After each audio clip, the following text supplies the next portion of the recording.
What's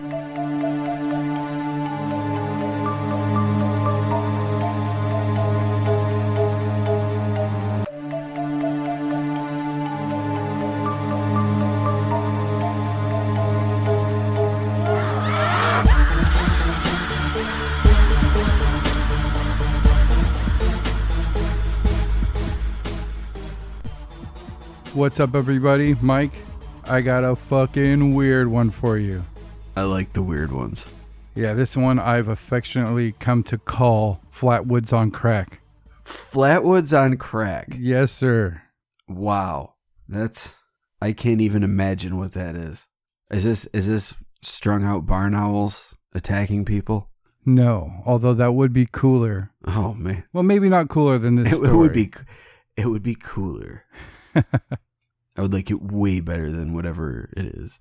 Well, let's just tell that story instead then. Fuck the other story. All right, I'll cover this story, then you cover a made-up barn owl attack. Tell the tale of the barn owls that smoked meth and attacked. That was pretty close to Nostradamus. Impressive.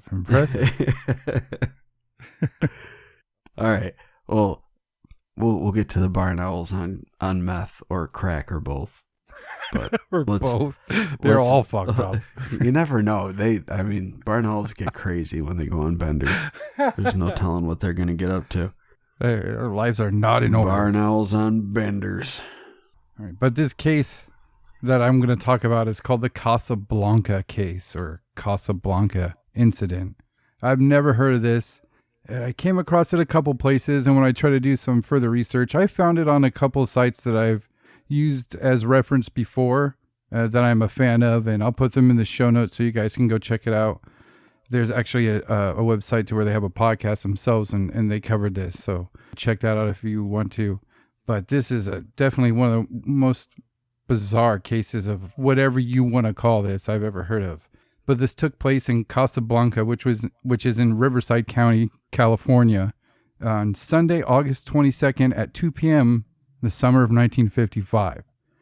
One kid named Kermit Douglas, don't laugh, that's a great name, was playing with a That is a great name. Yeah, when I read that, I was like, for real? That could be like a old-timey reporter or even a comic book character.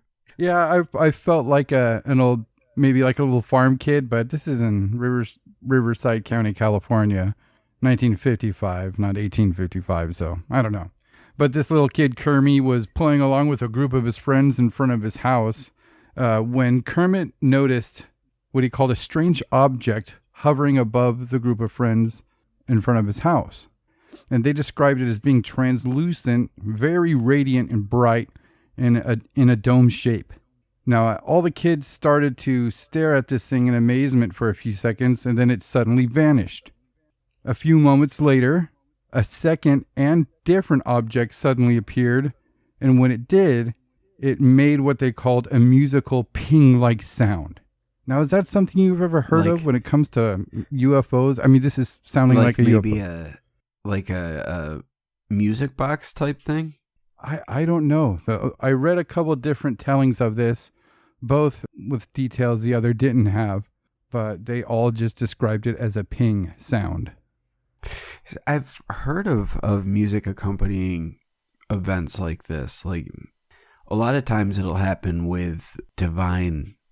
Well, I don't know if divine is like visitations by angels will often be accompanied by like unearthly music.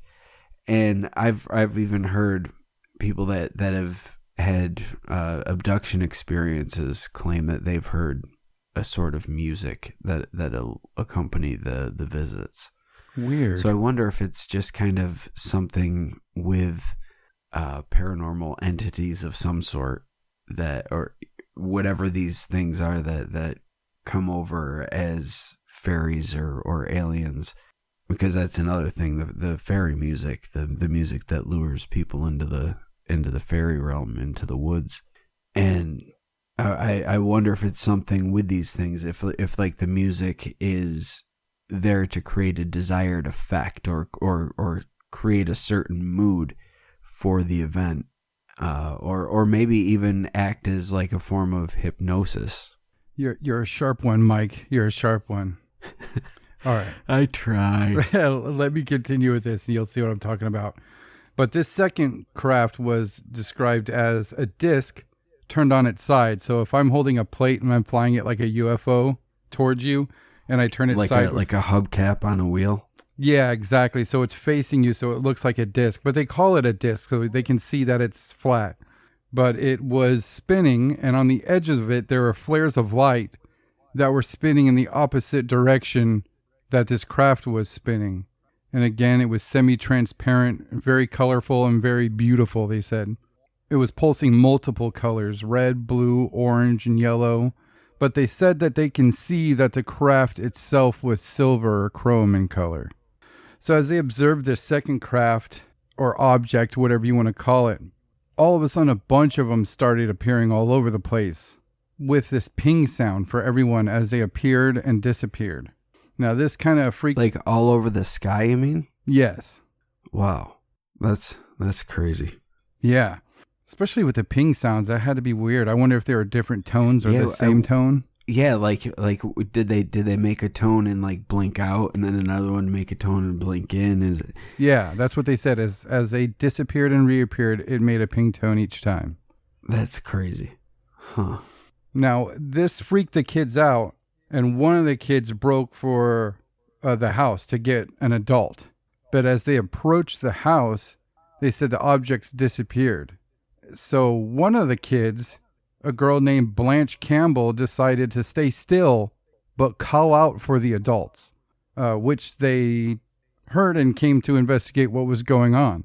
And the adult claimed that they saw nothing.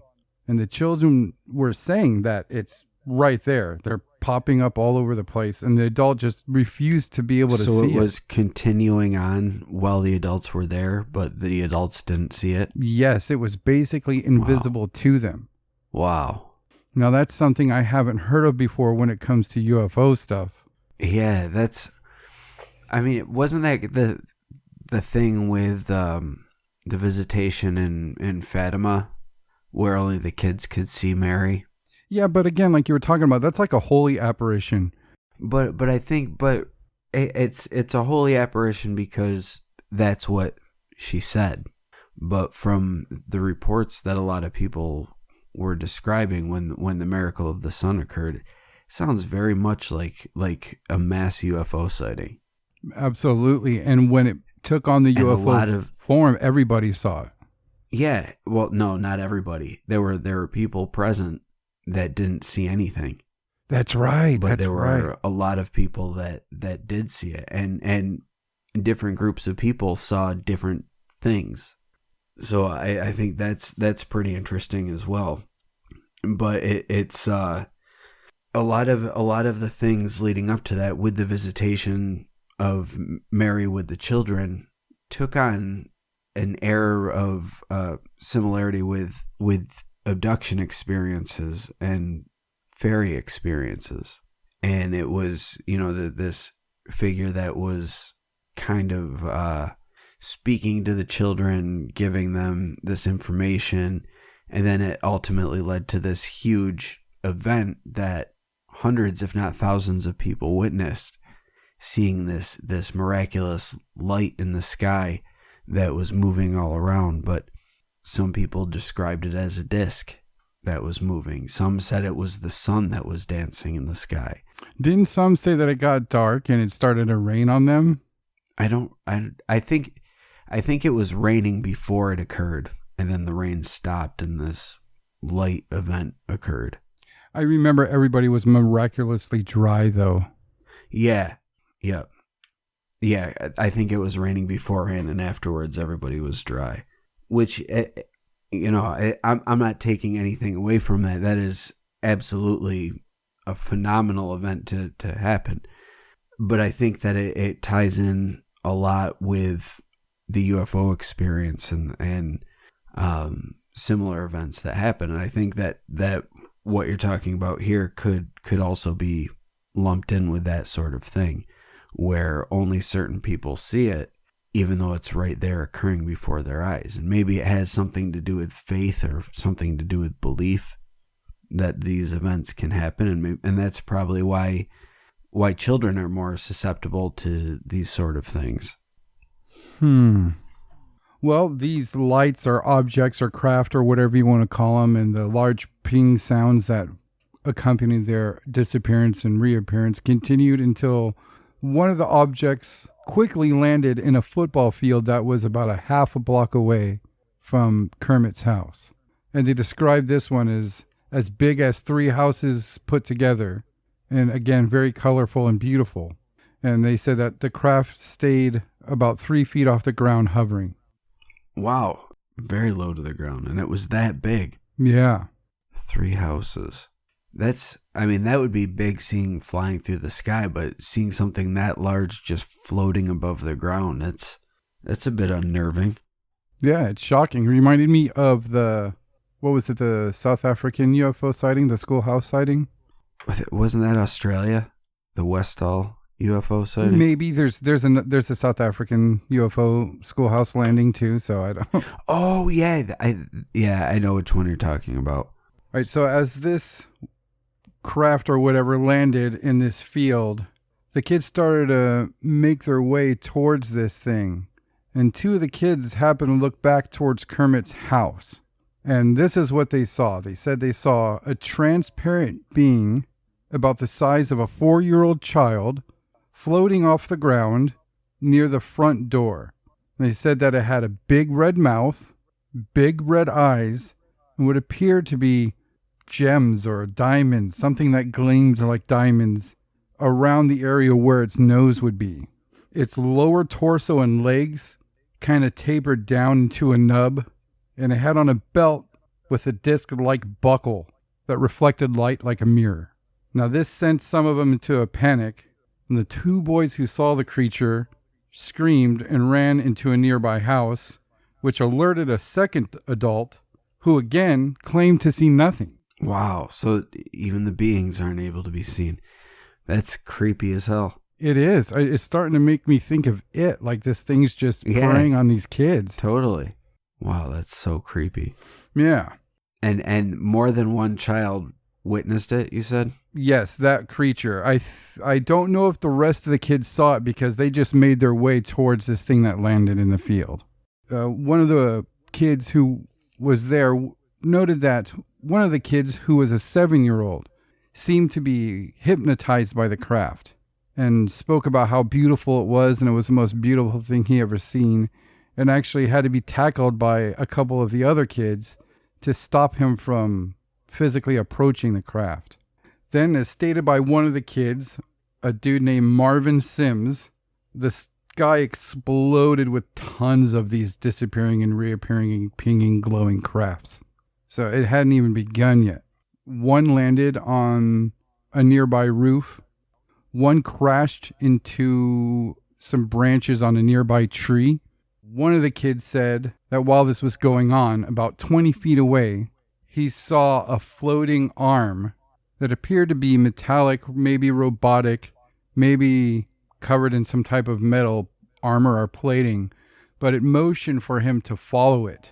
And another kid described seeing what he called a strange man who was double fisting gun-shaped devices, and he was shooting them at some of the kids, and they would freeze for a second before they would continue running. Now this is where it gets even better. Dude, this is already fucking batshit. On that big-ass 3-house-sized craft that landed, a panel on the side of this fucking thing opened up. And they said that a creature that wasn't translucent anymore. It was solid. It was there. It was a physical being. It stepped out and again had the giant red eyes, the giant red mouth, the crystal-like crustaceans where the nose should be, and it had arms, but at the elbows, it split off into a second arm. So it had 4 arms. And then when it came to the legs, it did the same thing, but the legs didn't end in feet. They kind of tapered off into what they described as nubs again. And again, they mentioned that this thing was not translucent. This thing was a solid thing that was there. Another boy that was there, his name was Ronnie Strickland, said that Mr. Flippy there spoke to him. I don't know if this was telepathically or he was close enough to hear it speaking to him, but it told him to climb up one of the trees and that it would be back in about 15 minutes to pick them up. Now, him and along with another kid went into this type of trance, and he started to climb this one particular nearby tree. And a kid started yelling at them, and one of the older kids, this group of kids ranged from, I think it was 7 to 15. One of them grabbed a hose from a nearby house and turned it on and sprayed these kids while they were up in this tree. And it kind of snapped him out of it. Now, Ronnie says that when he came to, he was really just out of it, just almost drunk and dazed and really just not there. And he said that he slipped off the branch that he was standing on. But once he fell off this branch, he began to float. And he hovered over to the roof of a nearby house. And when he landed on the roof, he said he was still very disorientated. And he ended up slipping or sliding off the roof and fell all the way to the ground. And him and the other people who reported this said he landed right on his head. They said he should have been dead for sure. But he was completely unfazed by this. And the young girl earlier, Blanche, said that as he, quote, jumped off the roof or fell off the roof, he was completely glowing red. This sounds like almost similar to the Hopkinsville goblins as well. But as soon as this kid hit the floor, everything disappeared. What do you mean? What do you mean by everything disappeared? Because while this was going on, there were lights flashing all over the place. These things tons of them were reappearing, and the sky was exploding with all these orbs and pinging sounds and a fucking floating arm, and fucking Mr. Flippy with the double arms and legs is there, and it's just hell's breaking loose. Mystery Man shooting kids with lasers. So as while that's going on, and as soon as he hit the ground, it's like everything just shut off. Yes, everything pretty much disappeared. And this is reported by a noted ufologist, Ted, Blocher. I'll put a link in the show notes on some info about him. But this is just that's pretty much the story. But holy crap! I mean, this is like I said, Flatwoods on crack. A group of kids come across something and get an adult, and this. I mean, Flatwoods is crazy enough, but I mean, I sent you a few. I found an article that has a bunch of, it was called like Strange UFO and Alien Encounters. And we've read quite a few of those over the years of doing the show, because those are the ones we look for, quite frankly, is the weird ones. And I brushed through this article and I sent it to you, and I was like, if there's something that sticks out to you, we'll cross-reference that shit, and we'll check it out and maybe cover it on the show. And I mean, all day went by, and I really hunkered down to pick a part of this article and take notes on it. And I picked this story, and it was so fucking weird and bizarre. I was like, we don't have to really cover anything else. We can just talk about this story. I can't believe I haven't heard of this till now. Yeah, this is completely new to me as well. And you know, with all like the really weird cases, because I love the weird one-off creature sightings as well. Like that to me, that shit is just so fun, because it really gets your mind going. Like what was that? What is it that people are seeing, and why is it only seen once? Is it related to something else? Are all of these things related in a way? Yeah, I love those one-offs. We've said that before, and I don't know why I love them so much. It's kind of like if we brought this shit to real life, if all this stuff was real, and they find Nessie in Loch Ness, and it just turns out that there's a few of them in there, and some lakes in that part of the world have them. Wow, cool. You know, it's a cryptid. That cryptid's real. But if something like this, or Flatwoods, or Hopkinsville was happening, it makes it almost more Twilight Zone feeling, like a blip through our reality, some type of invasion on a small scale. Like, or almost like a Steven Spielberg movie. Yeah. Kids in Peril Steven Spielberg movie. But I loved this story. some guy reported on it. They published it in a few papers. It was written about in a book, and the story survived on till now. What year did you say this was? This is 1955, Riverside, California. So this is during the heyday of the UFO flaps. Yes. And this is also like around the same time that all those crazy, cheesy 50s sci-fi movies would have been coming out as well. Absolutely. And that's one thing that I had to ask myself when I was reading the story and when I was done and thinking about what we were going to talk about is that, I mean, this is a group of kids. I get it.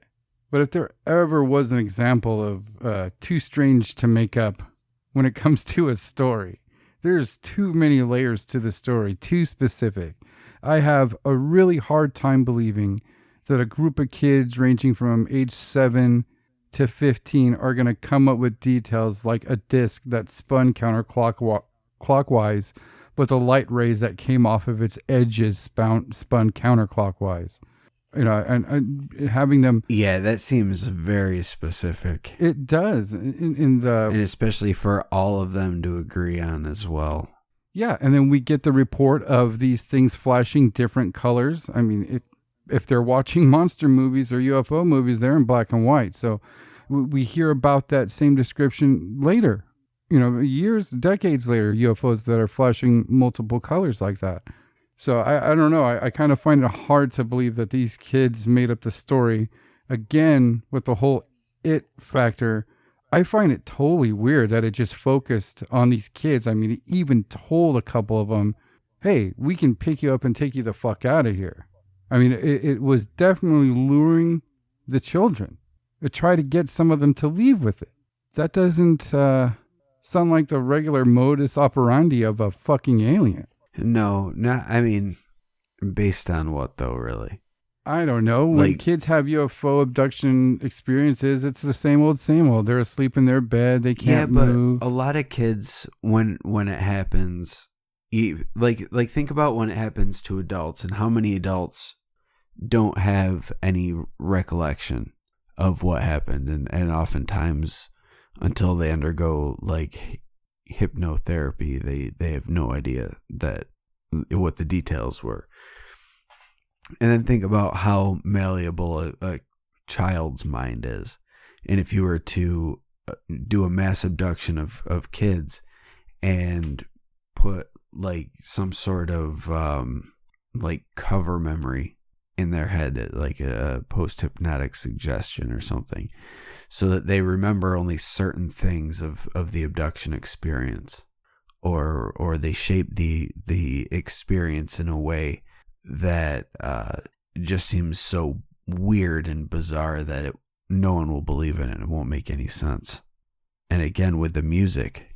Yeah, with the notes, it seems to be catered towards catching the attention or entrancing children. The notes, the lights. I mean, I don't remember if they called it a craft. They called them objects and everything that I read about this case. They didn't use the term flying saucer in anything that I read. I don't think this was an alien entity. I don't know. To me, I got to stick with the Flatwoods thing. It's a one-off thing. They didn't use UFO as a description. It didn't seem like it's one UFO. If that's the case, there had to have been dozens of them all in one place. Why could only kids see something that's an alien spacecraft? There's just too many things pointing to this not being an alien entity. I mean, even the floating arm, and there's a drawing in this article that I'll put in the show notes of what this arm looked like, and it looks like a metal octopus tentacle, and that was waving a kid towards it. Like Doc Ock, maybe? An interdimensional Dr. Octopus? I don't know. I mean, if it had little grabbers on the end, that would have been cool, and I probably would have walked to it, but it was just like some nub, like the end of a tentacle. It just seems like the entity was hunting children. Lights, sounds. This is the only time I've heard UFOs popping in with ping noises. And like I said, imagine if they're all different notes and they're all popping in and out, a dozen of them. a dozen and a half. The sky's flashing with lights. Yeah, and just making all this crazy music. Yeah. And hypnotizing people. That's exactly what happened. There's two different trance-like states that happened. Right away, one kid wanted to walk to it when it landed because they said he had to be tackled. He had to be held down to stop him from going to it. And thankfully, there's more level-headed thinking kids that were like, that little girl who said, I'm going to stay here and then yell out then if it's going to disappear.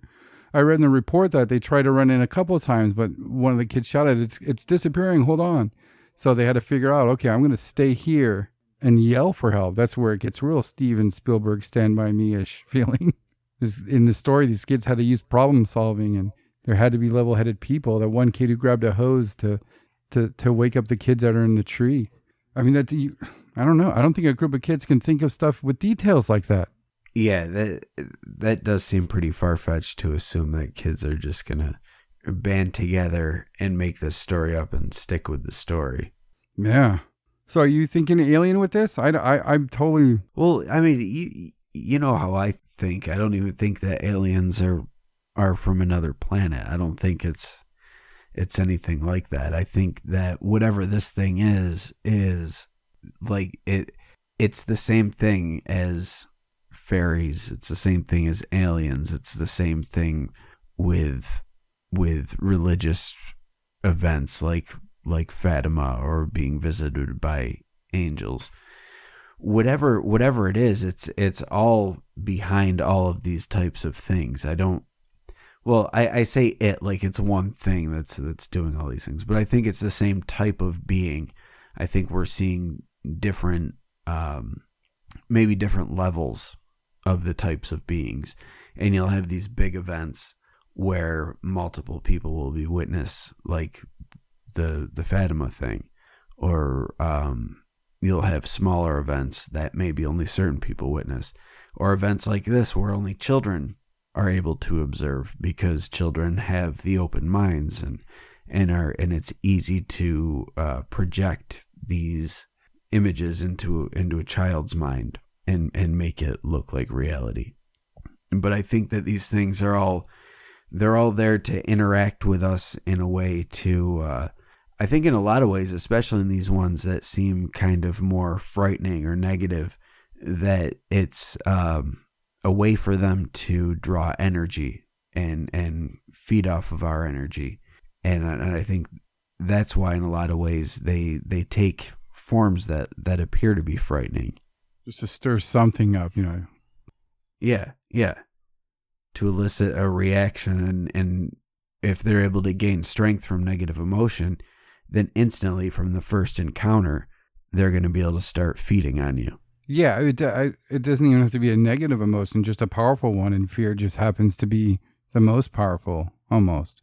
So if you need a burst of energy from a kid, you just scare the shit out of it. But it's weird how this one took a different approach. And I understand where you come from, and I know what you mean and where you stand on things. But this one doesn't stand out to you. This, to me, it's like Dover demonish. Like this only seen once. It seems like a specific thing, something that maybe could have been dormant, like a Stephen King novel. It's so weird. But then why the flying saucers? I don't think there were saucers. I think they were just huge lights this thing was using to dazzle these kids. I don't think they were discs or flying discs or saucers or spaceships. I think that this thing was projecting those things. That's why the first entity by the house was translucent and what they called ghost-like. That's why the ghost arm was ghost-like, and that thing finally came out of that thing. They described that as being big as a house, but again, they called it an object. I read, I think 3 different accounts, 3 tellings of this, and they're all, 98% the same thing. And I didn't come across the words, aliens or spaceman, or besides that dude that had the ray guns. It makes me think of Indrid Cold in a way. Yeah, I could see that sort of vibe coming in with Indrid Cold. Mm-hmm. Just fucking so. It just it feels different to me than something that exists here that we don't know about, like Ghost or something like that. It seems like a total breach of our reality and existence, something so foreign that it's more foreign than ghosts or aliens or demons or cryptids. Like by foreign, you mean foreign to this reality even? Yeah. Or are you saying... Most definitely. Like the sky spitter. Like what in the fuck could that have been? That's some weird... I love that thing. That thing is great. Yeah, we got an awesome drawing from a friend too of that thing. It's on our Instagram if you're interested in seeing it. But something like that's so fucking weird. It's like, what's happening? That's like everything is simulation theory, and two simulations crossed each other for a second. That's as far out as I can go. Yeah, it was just like a weird glitch. Like it was trying to make another person or something. And then it's just like, you know what? It's just going to be a weird mouth that shows up. It's going to hock a big loogie. And that's it. That's that. How cool would it be if the surviving kids have a plan to meet up in 30 years and face off with Mr. Flippy once more? And one kid's got like an electric Fuck toothbrush. you, Mr. Flippy. I hate you. You scared the shit out of us and made me climb a tree. And now I hate trees. Son of a bitch. They all consummated their secrecy by humping the one girl in the group like in the It book. No, in this one they humped a tree. And they just surrounded the tree and banged it. And then the kid came out of the tree. And then he banged the tree afterwards. And he cried shamefully the entire time. And far off in the distance, Mr. Flippy just laughs and he said, Mr. Flippy, got you, fucker. Mission success. Now. His whole mission is to just make random kids fuck a tree, corrupting the youth one tree at a time. That's the plan of Mr. Flippy. And before you know it, we live in a world of dendrophiliacs, and through some weird evolutionary glitch, tree people start taking over the world. Oh, and they start killing off their non-sentient brethren, and then they start killing off all the humans because they're not tree people, and then tree people reign supreme. We're doomed. I'm telling you. Yeah, you don't fuck with the tree people.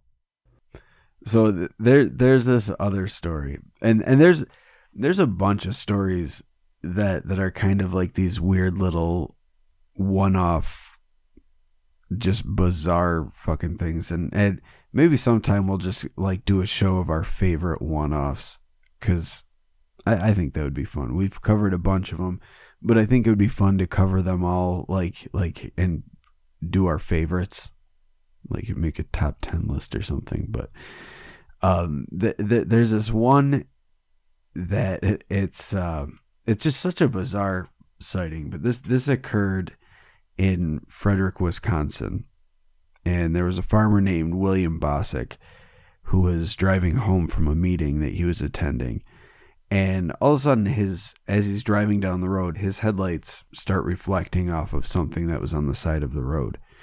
So he slows down as he's approaching the object. He notices that it's this weird thing that's about 10 feet tall or so. It looked like it was just a curved glass panel that he could see through. And inside of it was this humanoid. He said it was furry, but it was wearing a tan shirt. And even though it was furry, its face and chin were bald. But coming out of the top of its head, it had ears like a cow or a goat. And he said its eyes were protruding, but it was foggy out, so he couldn't see more of the craft other than this curved glass panel. I got to stop you right there, Mike, and I really would appreciate if you can make the noise that animal or creature was probably making as that dude drove by. It was probably...